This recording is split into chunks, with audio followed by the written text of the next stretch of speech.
Yes, yes, yes. Welcome back to Football with Ends. Hopefully, you guys are all blessed, man, and rested and ready to have a footballing conversation. Before we get going, though, guys, love for all the support you've been showing the channel over the last year. We're still on the road to that 3K, man. We need to get there, and we will get there. We will get there.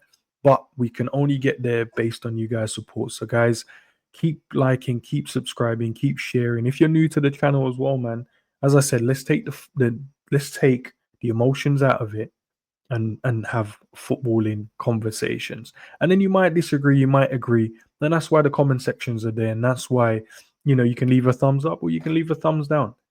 That's all I ask on this channel, man. And we'll be open and honest and try and dissect the game in the best way possible. No narratives, no agendas. But without further ado, guys, let's roll the intro.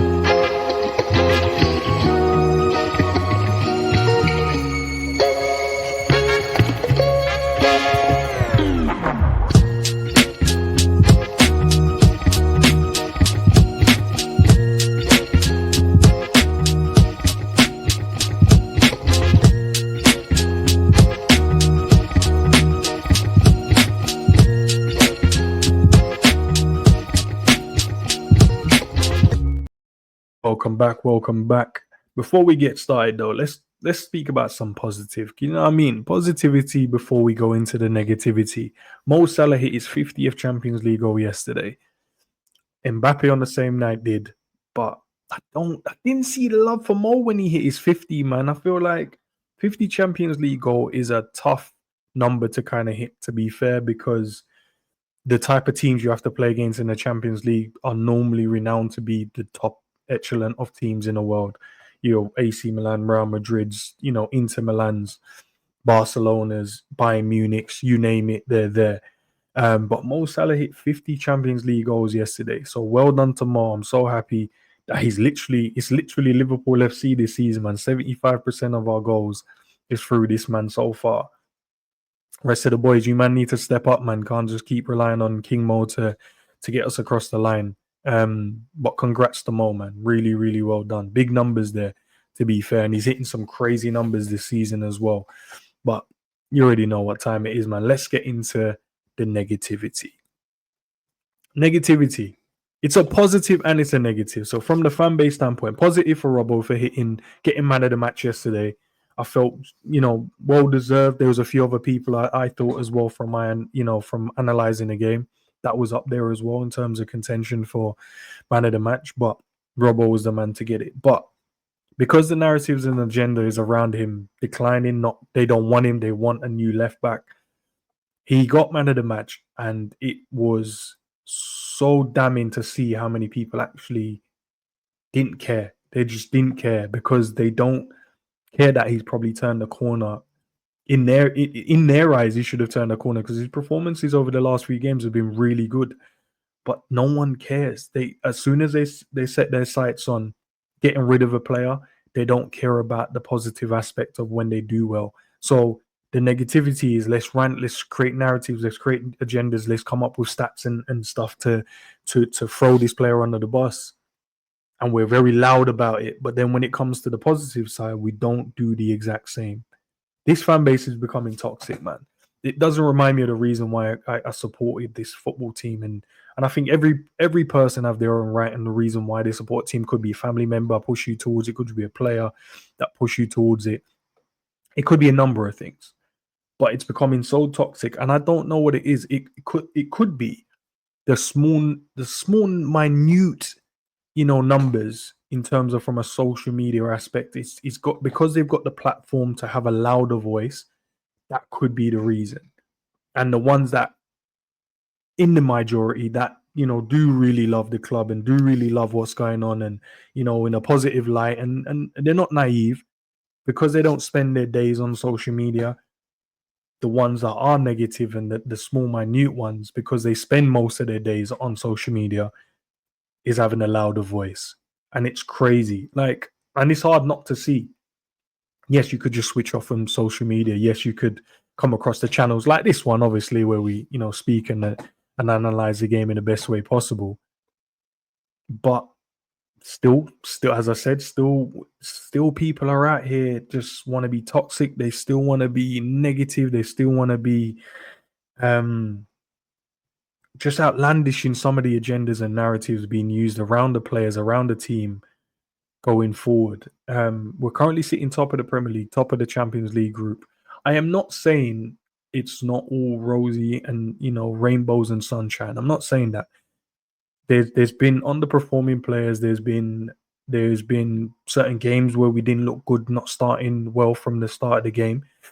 But instead of trying to find reason, trying to have good conversations, instead of trying to be logical, instead of trying to have an understanding, it's who cares? Let's just throw this. Let's run this narrative. Let's run this. And the game is now run by numbers and stupid people. Like honestly, the way football's going now, you might as well just have robots running it now. Um, because opinions while having good conversation don't matter no more. It's all about what the numbers look like. The numbers create the conversation. So if the numbers is you haven't made any tackles, it means you're rubbish players.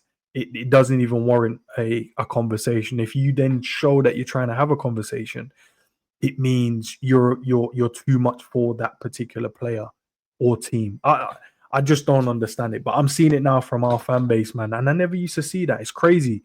Over the years, when you're watching your team, you're like, bro, wasn't the best team, but we fought and we stuck together and we, what I mean, we wanted to do well and we picked up a few trophies, Champions Leagues, and we didn't win the league up, for a while up till present time, and now we've won it. We had a manager, Jurgen Klopp, come in, brought the fan base all back together, and we was all pulling and pushing in the same direction.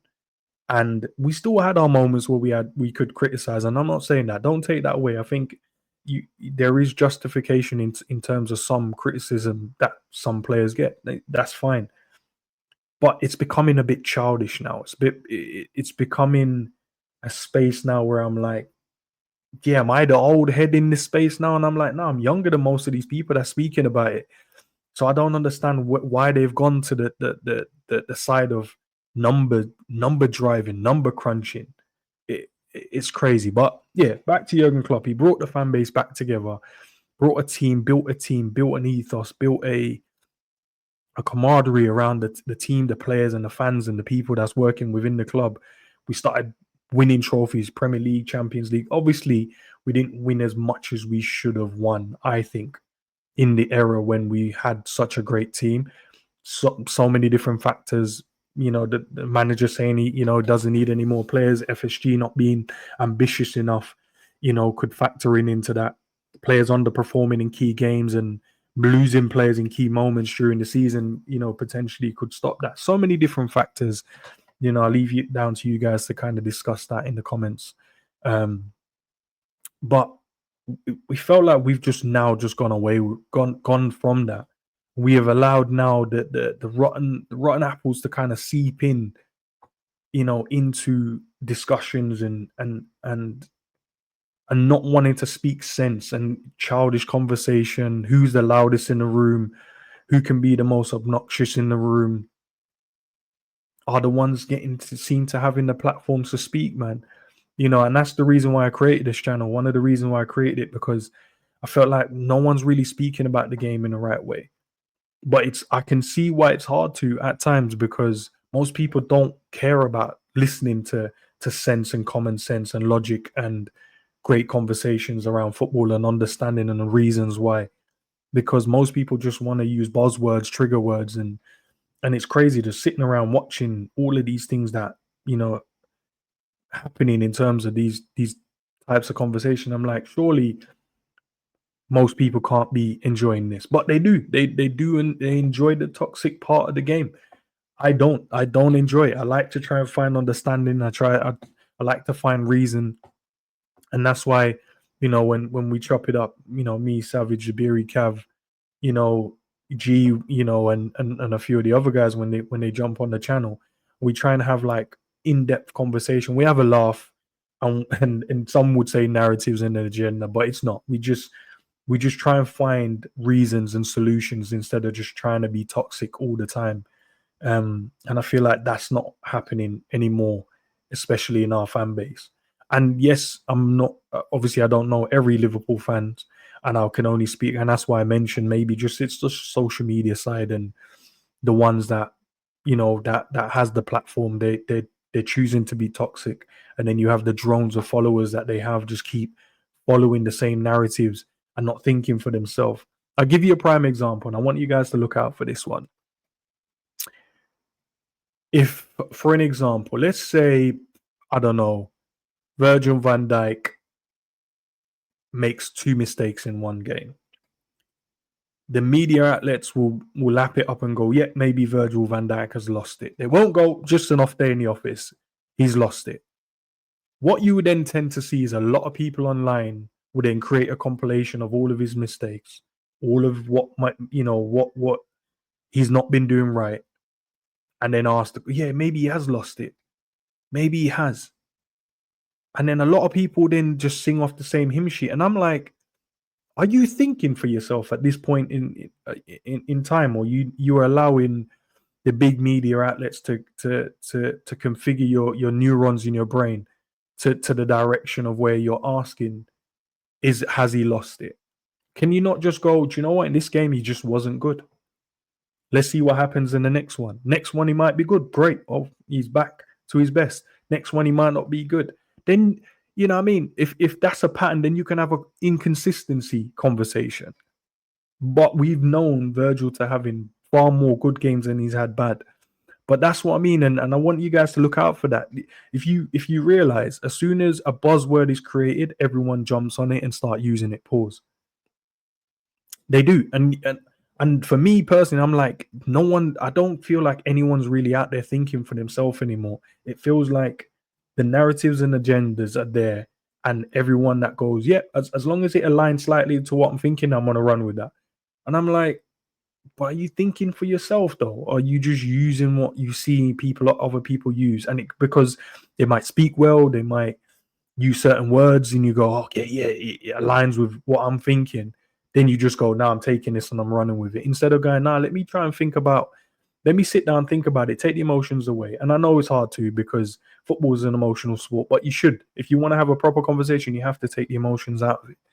You have to, or else you're just going to be like one-sided in the argument. You won't be able to see with standing away from the picture and really admiring what it is.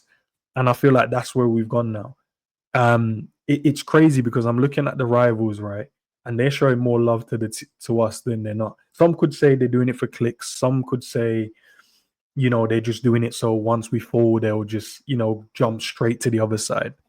Could be right. I'm not going to disagree. Could be right. But there are some out there speaking about us and actually analyzing our team and going, do you know what? This as a squad is really good. Can we improve? Yes. Can they do better in moments in game? Yes, but they're winning games of football. They're finding solutions. But we just have some section of us like we're winning and it's not good enough now. It's winning. We're winning, and there is a. I honestly don't know. I don't know. It's either they want us to be losing, and then they can go, do you know what? I'm right. These are the things I've been saying, and I'm right. But when we're winning, they're still finding reasons to be toxic. And I just don't get it. And I'm not saying you can't find solutions within, if you see a problem and some, things keep occurring, you can find solutions. Of course there is. You can definitely have that conversation. But that's not the reason why they're doing it. There's a selective few that actually does that. They'll be looking at certain things that's happening within the games and going, we need to sort that out because I can see where this can harm us later in the season. But that's not what most is doing. Most are doing it because they want to be proven right. We could win 11 games, lose one. And the person that was talking about these things that keep happening, and they're like, oh, I keep seeing this. And then because we've lost, they'll be like, see, I told you guys, see? It's like, yeah, but that's one loss out of 12, mate. Like, the problem that you're talking about couldn't have been a massive issue, or else we've lost more games. But yeah, the fan base is becoming too toxic, man. It's becoming, no one cares. It's just about results, and it is a results-driven business. And I get it. We want to win trophies. We want to win games. I'm a fan of Liverpool, and I want to win, and I want to win the big trophies. But I don't want to win it so I can gloat and say ha ha. I want to win it because I feel like the hard work the boys have put in the season, they deserve something. And no one deserves anything. You have to earn it. You have to get it. You can win every game and the other team win every game, and then it could just come down to goal difference. It could, do you know what I mean? It could just come down to head to head. So y- I just need us to keep supporting the boys, man. Keep trying to find ways and solutions to try and speak about the game in the right way. And fingers crossed, man. Fingers crossed we can pick up some trophies and some medals at the end of the season, and then it could be all worthwhile, man. But this is another one of the reasons as well. And I see McManaman, I think it was Ferdinand speaking about it as well. And he was just speaking about the fact that Martin Zubimendi was practically signed and then he decided to go back and stay with Sociedad.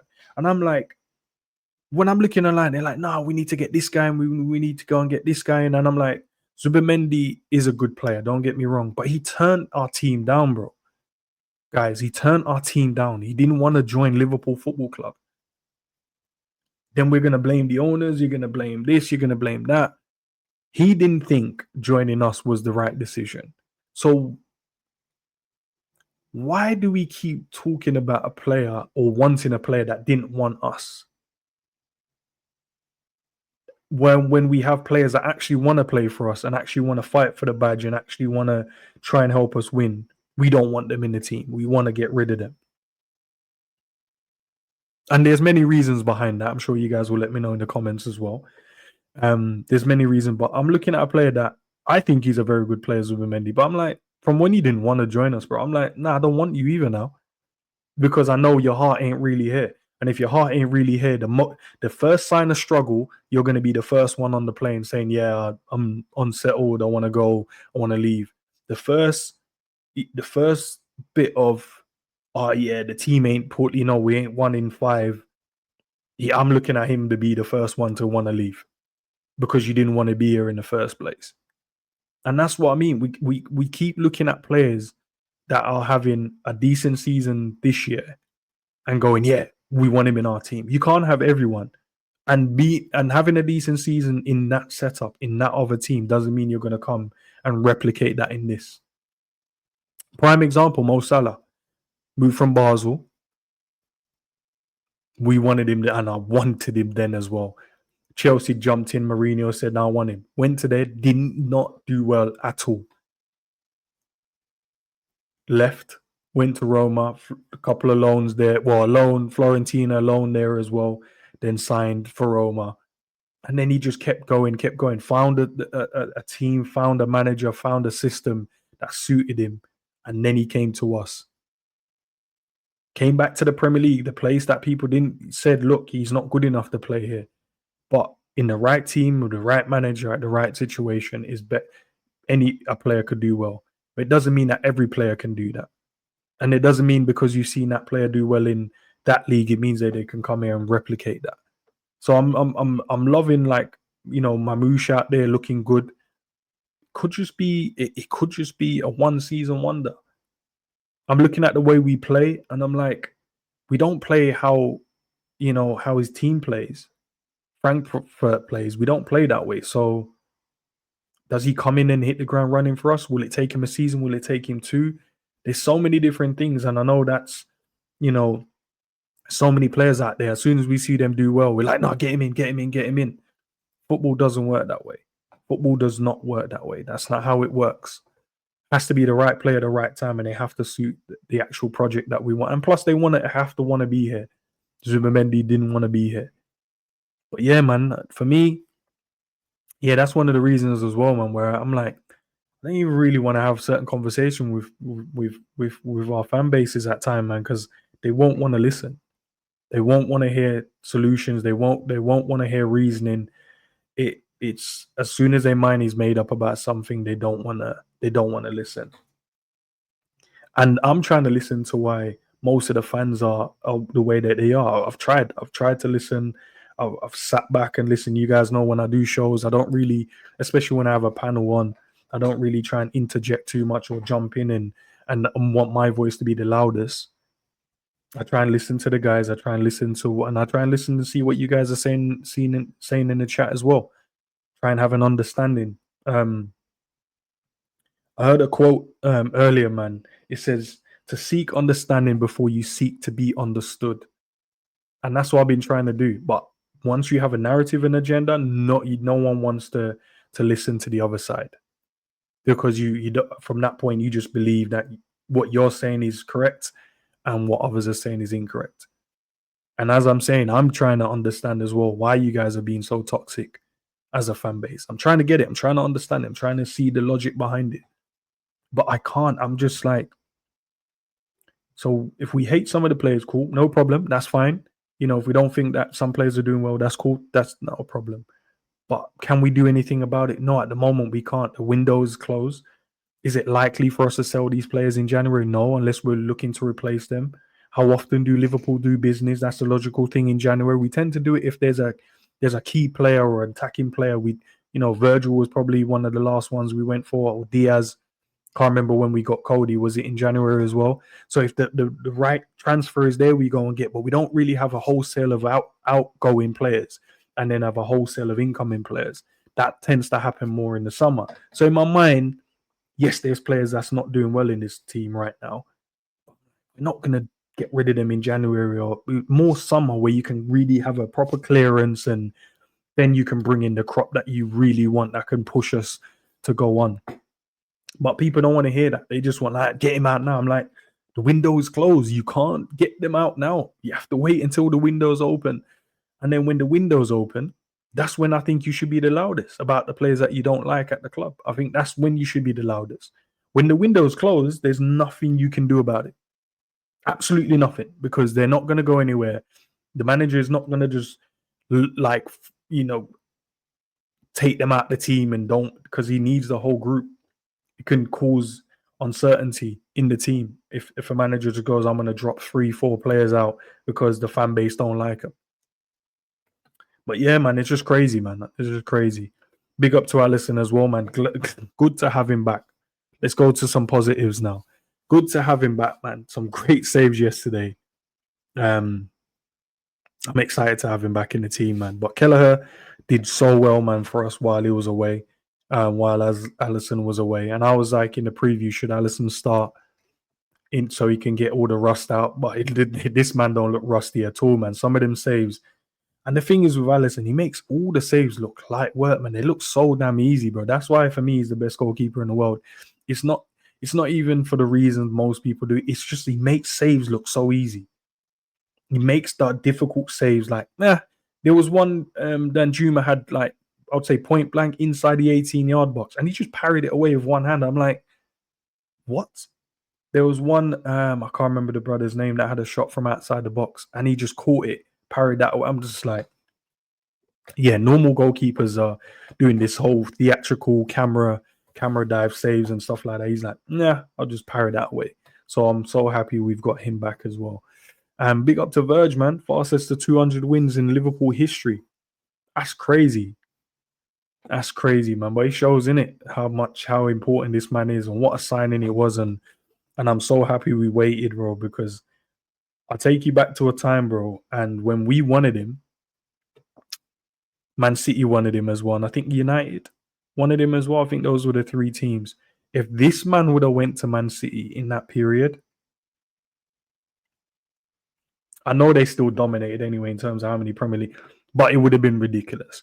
Him and Diaz at the back would have been, him and Laporte at the time. It would have been stupid. You would have had Kyle Walker in his prime. You would have had Virgil van Dijk. We saw what he did when he came into us, how he changed the defense. I can't remember who the left back was. I don't know if it was Mendy at the time or not. But I would probably throw him in, or Cancelo, one of them. And then you'd have had Diaz or Laporte, a partnership in Virgil van Dijk with Edison in goal. And then you had Prime KDB. They would have been along. I don't think they lose any game. They didn't lose, hardly lost anyway. But we're talking about where it's just stupid. Virgil van Dijk is the cheat code. I know we used to call Kyle Walker the cheat code until right now he's losing his programming. Right now he's not. It's getting cooked every week now. The Virgil van Dijk is the cheat code of centre backs. He has everything there is. Everything. Speed, strength, read the game well, doesn't dive in. And he's a leader, man. Some might not think so, especially some of the people from his media, from his country. Some of them keep criticizing him. But listen, man, guys, been waffling for too long. Let me know what you guys think, man. But for me, yeah, it's becoming a bit too toxic, man. And yes, maybe is the minority having a bigger platform to speak on, and the majority is choosing not to say anything. I don't know. I don't know what it is, but yeah, let me know in the comments down below, man. Yeah, it's becoming a bit too toxic for me in the fan base, man. You know what I mean? From when the rivals are supporting Liverpool more than the fans, yeah, it's crazy. But let me know your thoughts in the comments down below. If you want some more videos, guys, I'm sure there's going to be some more videos that's going to pop up either here, there, down there. One of the places. I'm sure they're going to pop up. Go and watch the other ones, man. Hopefully you guys enjoying it. And also as well, if you want extra videos, become a member. There are 3 tiers to it as well. You got DC, you got the Avengers, and you have what the third one is if you just want to support. Plenty of videos on there that you guys can go and watch. That's for members only, and I'm sure you guys will enjoy the content. Listen, not sure when we will have another video active and ready, but probably Friday, I want to say, because we're playing on Saturday, aren't we? So we'll run a little chill zone / preview. We'll chop it up, speak about Fulham, speak about anything that's popped up during the week as well, about Liverpool Football Club.